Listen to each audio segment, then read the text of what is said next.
And welcome everybody to the Geeking Poetic channel.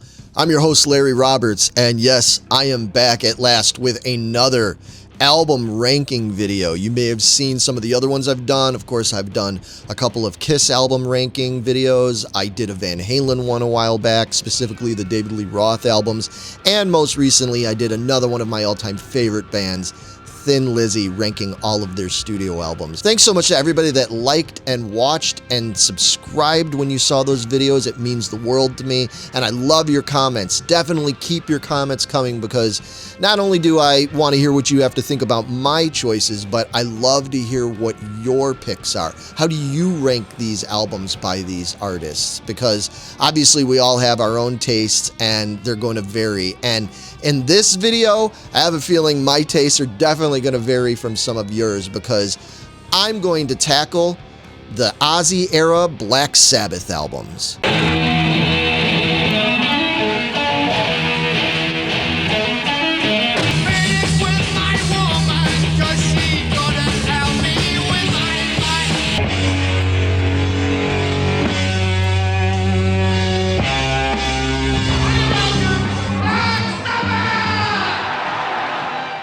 Now, but what I mean by that is I'm only going to talk about the studio albums specifically that Ozzy Osbourne performed on with Black Sabbath. So no, I'm not going to talk about the reunion album. I'm not going to talk about Live at Last or any of the other ones like that. I'm only going to talk about the albums that are strictly studio albums. So ultimately, I'm talking about the Black Sabbath albums, starting with the debut album in February of 1970, going up through 1978's Never Say Die, as well as their final studio album they did together back in 2013. So that totals 9 studio albums, and that is what I'm going to be discussing and ranking here. So let me make something really clear, because I've gotten comments from some of you out there who aren't completely getting the way that I am doing my ranking system on this channel. So let me make it more clear. First of all, these bands that I'm talking about, Kiss, Van Halen, Black Sabbath, I love these bands, and by and large, I gotta be honest with you, I love pretty much all of the albums. I don't think there is a bad album here, especially not in this bunch I'm going to talk about today. I think all 9 of these albums are great in their own right. So this is not a worst to best list. So if I put something at number 9 or number 8, it doesn't mean I'm saying that it's a bad album or that it sucks or anything like that. That is not how I'm doing it. The way I am doing this is based on my personal listening experience in terms of how often do I still spin these albums. There are certain albums that, for whatever reason, I just tend to gravitate towards more, and I pull them off my shelf and I play them more often. Whereas there are other albums, I think they're really good albums, but I just don't find myself playing the album, and especially playing the full album. That's a big part of this, because there are some of these albums that may not rank quite so highly, but do have a few of my favorite Sabbath songs on there. But a few songs isn't necessarily enough to automatically make the album rank higher than another album that I might play more frequently and from beginning to end. So yeah, so hopefully you understand that, and don't get offended because I might put one of your favorite albums lower on the list. I'm not saying it's bad. I'm simply saying that for whatever reason that I will explain when I get to them, I just don't play that album as much as some of the other ones. And it goes without saying, this is just my opinion that means nothing to anybody except myself, but it's just fun to put this out there and talk with other fans, other Sabbath fans, other rock fans like you, and see how it compares. And I'd love to get your notes. Hey, maybe certain things that you like that I haven't really thought about will spur me on to want to listen to some of these albums more frequently again. And maybe there's things that I bring up on here that'll make you revisit some of these albums. It's all good. But anyway, without any further ado, let's start ranking the Black Sabbath albums from 9 to 1 in the order that I tend to listen to them the most. So here we go. Number 9. All right, so coming in at number 9, yeah, at the bottom of the heap for me is admittedly the album 13 from the year 2013. it's a fine album. I actually really like this album. In a lot of ways, this album was actually a surprise to me because I wasn't so sure how good it was going to be so late in their career. But if anything, this album really exemplified the fact that as great as a lot of Ozzy's solo stuff was, man, his voice and his style is just so meant to be married to Tony Iommi and Geezer Butler's playing style and their writing style. This is a really, really awesome album. And actually, when I revisited this album recently, when I was trying to make this list, I found that I actually really like this album even more than I remembered. But honestly, this is just one that for whatever reason, it hasn't kept me coming back as much. I don't listen to this album all that frequently. Now, of course, the 800-pound elephant in the room with this album is the fact that it didn't have Bill Ward on drums, and I think most Sabbath fans do feel like that is a loss. And it is. Brad Wilk's drumming on this album is fine. It's perfectly fine. He's a really, really good drummer, but I don't feel like there was anything he was doing that was particularly exemplary or special that took this album to, the level that it could have been, maybe. I don't know. Like I said, it's a good album. I dig it. I just don't play it that much anymore. But after listening to it recently, I might start pulling this one off the shelf a little more often and giving it a few more frequent spins, because it is really good, especially as far as reunion albums go. I think this is one of the better ones. Number 8. Okay, coming in at number 8. This is really tough for me because I know people are going to think that I'm trashing this, and not at all. I really, really love this album, actually. I'm talking about 1978's Never Say Die. The stuff that I love on this album, like the title track and Hard Road, Johnny Blade, and a couple of the others, I really like those songs a lot. Admittedly, this is an album, though, that as much as I really like it, and when I get in the mood for it, man, I'm all about it. But it's not a Sabbath album that I grab on the regular too often, if you understand what I mean. I have to be in a very certain mood to listen to the whole Never Say Die album. Like I said, I will put on the title track. I will put on Hard Road, Johnny Blade. I'll put on those songs individually pretty frequently, but I don't sit around and listen to this album from beginning to end as much as I used to. At times, I've kind of fought with myself over how I feel about the production, because sometimes there's points on this album where I think the production is awesome and it works perfectly fine.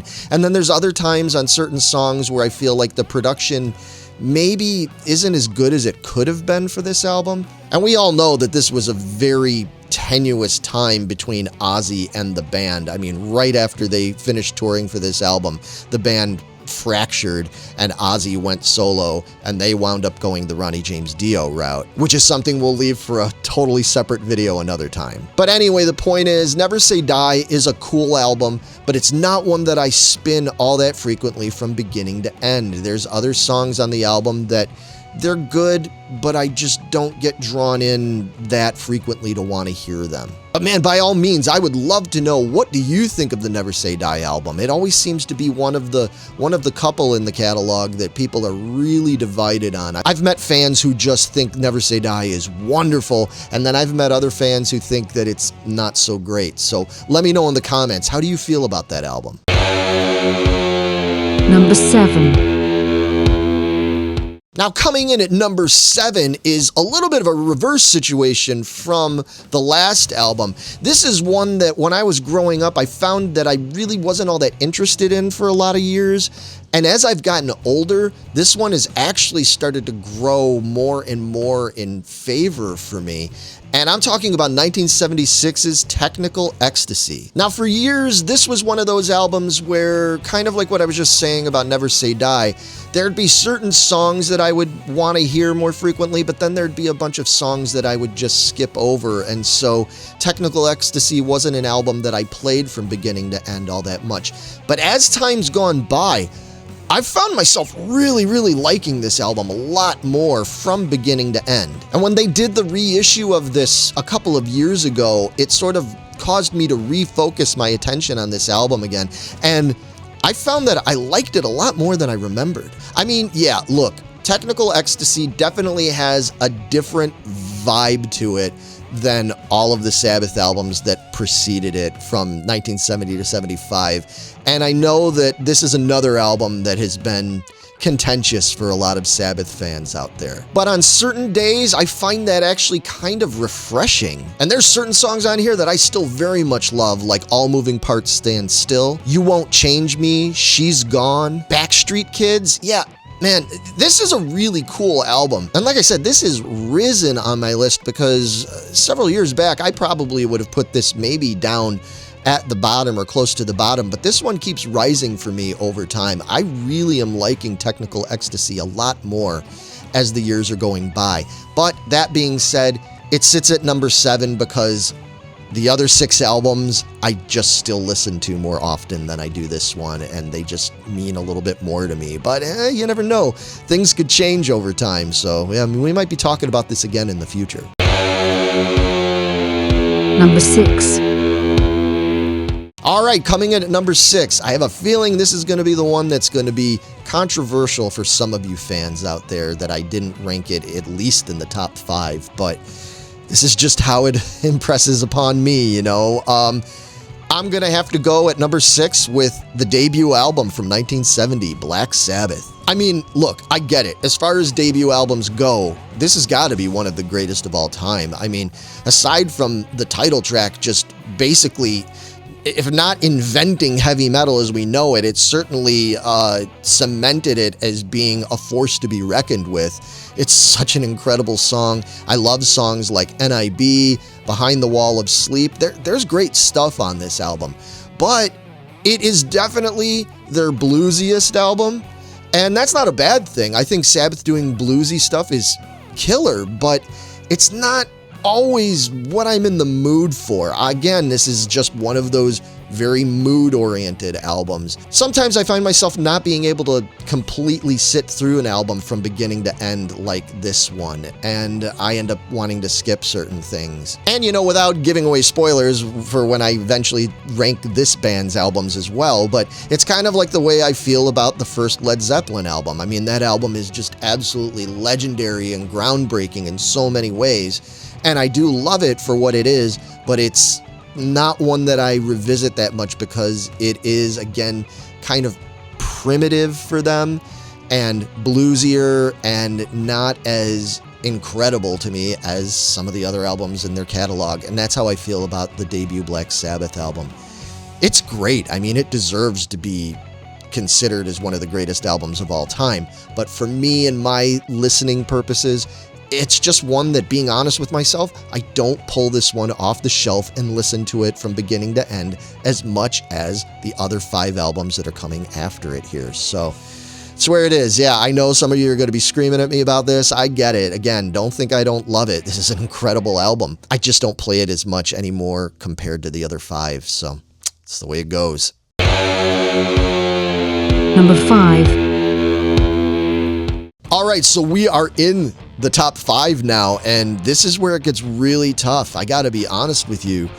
There are certain days where any one of these albums could be my favorite Black Sabbath album. I know I say that with the other ones, but it's really true. I love this band so much that it's hard to pick, and all of these albums are separated just barely by me. But yeah, again, just looking at it, how often I play it. Number 5 is 1971's Master of Reality. So all 5 of these albums at the top of my list, they do get played pretty often, but when I had to sit down and really look at it, I realized that out of all 5 of them, Master of Reality was one that I just wasn't playing as much as the others.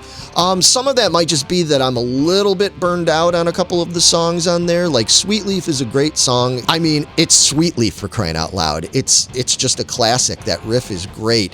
But I've heard it so many times, I think I tend to skip that one a lot. I do spin this album more frequently to listen to some of the other songs like After Forever, Lord of This World, hell, even Children of the Grave. I know that song's kind of overplayed, but that riff is just so undeniable. I mean, it basically invented the doom metal riff. And I've ripped off that riff many times, as has almost everybody else who plays doom metal like me. So I gotta give it credit.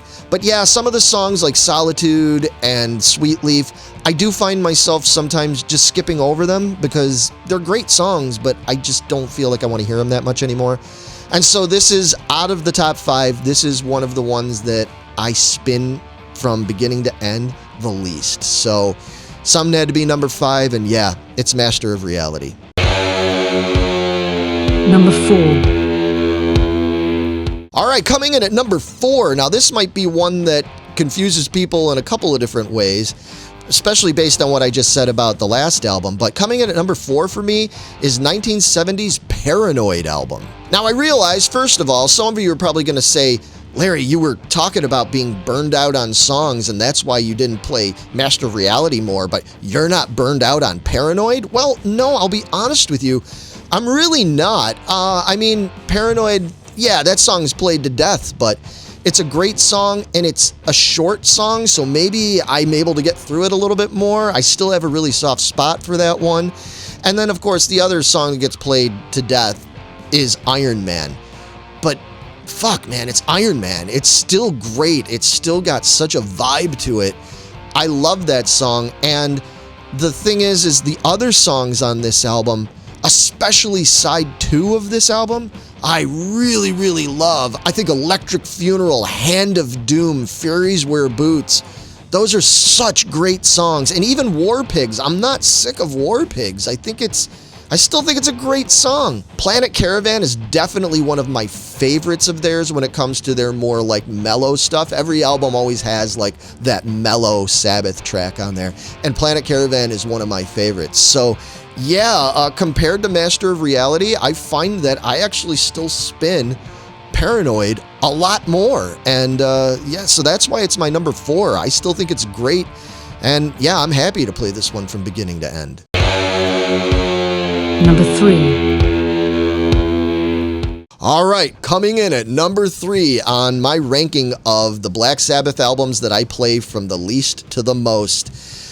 Oh, honestly, this was the hardest thing for me because for the longest time in my life, growing up especially, I would have said that this album was my favorite Sabbath album. And for a long time, it really was. But again, when I was being honest with myself about how much I played it compared to others, it had to come in at number 3. And again, not because I don't think it's incredible. I think this album is just a supernova of amazingness, if we put it that way.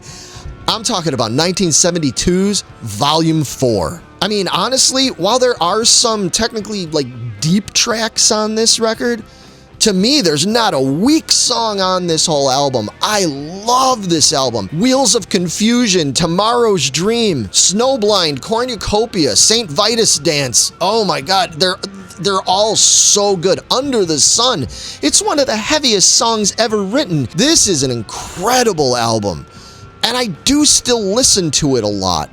So why did it come in number 3? Well, for one thing, the other 2 albums I listen to a lot, and I tend to, especially nowadays, I play the other 2 albums more than I play this one. And if there's anything at all I can take away from Volume 4, I would have to say that it's because the production on this album is a little uneven. You know, I mean, it just is. Even the band have said that. I mean, they were clearly spending a lot of time and a lot of money on drugs and not so much on making sure this album had the best production it could have at times. But it's another one of those ones, kind of like Hotter Than Hell by Kiss, where the production kind of defines the album in a cool way as well. Like, I don't hate the production on Volume 4. It's Volume 4, man. I mean, this album is just legendary. But yeah, I don't know. I don't sit around and listen to this one all the way through as much as the other 2. And I think it's just because, especially in recent years, number 1 and number 2 have just taken off like a rocket for me. And I listen to them so much that, yeah, Volume 4 has kind of slipped a little bit. But I have a feeling in the future that's going to change. I'm going to re-find this album, and it's going to probably be my favorite again. Because, like I said, it has been many times in the past. But, yeah, ain't no fault in being number 3 on this list. It is still incredible. Number 2. All right, here we are. We're to the last two, and I got to tell you, honestly, these are almost interchangeable because I listened to both of these albums so much that it was really, really hard for me to figure out which one I listened to more than the other. But again, when I was being honest with myself, I realized that for me, number two has to be 1975's Sabotage. Now, interestingly enough, Sabotage represents the band at a very, very tumultuous time in their existence. They were going through so much legal shit with their former management who were just ripping them off left and right. They were basically spending all sorts of time either in court or having to read legal documents and talk to lawyers about stuff, while then at night going in and recording and writing this album. And you would think that that would end up making it just a complete mess, but there's something about what was going on at the time that it just sharpened this band like a knife. I mean, this album does represent the start of a little bit of a change for the band that we saw them go way farther with the next year with Technical Ecstasy, that maybe in some ways, at least for some fans, went too far in a certain direction. But on Sabotage, they just started to hint at some of that while still being the Sabbath that we had heard in the previous few years. And where they ended up at on this album is just absolutely brilliant. Not to mention, man, there are songs on this album that are just crushing. Symptom of the Universe, it's one of the greatest riffs of all time. I mean, I pick up a guitar and play that riff constantly still, and I've been doing that for like 40 years now, so that's a great song. Hole in the Sky, Megalomania, Thrill of It All, Am I Going Insane, and The Writ. Oh, these are all just such great songs, and there's such a huge inspiration and influence on me as a player and a songwriter. Yeah, it was really hard not putting this at number one because this could easily be number one, although so could Volume 4, you know, so could a couple of these. But I listened to this album a whole lot. Don't Start Too Late is fine, but it's kind of inconsequential as a little instrumental interlude. Super Czar is awesome. Like, oh man, especially when they use that like on the 1978 live video and it's the intro. Oh man, that just gives you chills. I love that song, but I don't always want to sit through it when I'm listening to this album. So being completely honest and transparent about it, those two I do skip once in a while, although plenty of times I do just let the whole album play because Sabotage is a masterpiece, and yeah, it's just great. But for me, there's only one album that could be number one, and it's this next one. Number one. All right, so here we are at number one, and if you've been keeping count, it wouldn't be a surprise to some people who've been watching this channel for a while, because a while back, I did do a countdown of my favorite albums from the year 1973, and this was my number one album, and as such, it also is my number one album from Black Sabbath. I'm talking about 1973's Sabbath Bloody Sabbath. Now, as groundbreaking as the first four Sabbath albums were, and as much as people love them and hold them up in a super high regard, and rightfully so, I've always felt like Sabbath Bloody Sabbath represented this major leap forward for the band. There was just something about what happened with this album that ended up making them seem like they took the next step there. The title track is, it might be my favorite riff of all time. The Sabbath Bloody Sabbath riff might be my favorite guitar riff. That's really hard to say, but at the very least, it might be my favorite Black Sabbath riff. There's just something about it. I pick up a guitar and I play that riff constantly because I'm obsessed with it. It's such a great song. Every song on this album is a 10 out of 10 for me. Killing Yourself to Live, A National Acrobat, Who Are You? Those songs are just a tour de force of complete doom metal greatness. Looking for Today, it's almost happy sounding in a way, but in this Black Sabbath kind of way. I don't know, it doesn't sound like anybody else out there. It's so unique, and at the time it actually did represent sort of a new sound that we did see get explored a little more on albums like Sabotage. And oh my god, Spiral Architect, That song, I've heard that song thousands of times, and every time I hear it, it still gives me goosebumps. It still makes my hair stand on end. I just think that that's like a perfect song in every way. The singing, the riffs, the drumming, the intensity, the arrangement of that song, perfection. Yeah, Sabbath Bloody Sabbath, I just had to be honest with myself. Not only is that the one that I do play the most often, but it's also the album out of Black Sabbath's catalog that has had the biggest influence on me, at least when we're talking about the Ozzy-Era stuff. Sabbath Bloody Sabbath, if you're talking about ranking it on a scale from 1 to 10, for me, it's like a 15 or something ridiculous like that. It's just that album for me. So, yeah, that's where it is. For me, Sabbath Bloody Sabbath is the cream of the crop. All right, and there you have it. That is the ranking of how I tend to favor and listen to the Ozzy-Era Black Sabbath studio albums. Now, again, I know some of you are going to argue with me and you're going to tell me that I'm ridiculous for putting this album here or there. Look, it's just the way I tend to listen to them. I love all of these albums. Every one of these albums, even the ones that were at the bottom of the list, I've listened to an awful lot. So I dig all these albums. Nothing on this list even remotely sucks. So yeah, it's not a worst to best. These are great albums, and I want to know what you think of these albums. Which albums, especially what would you say were like the top 3? Because trying to rank a top 3 out of this list was incredibly difficult for me. But I want to know what you think, so make sure you leave a comment.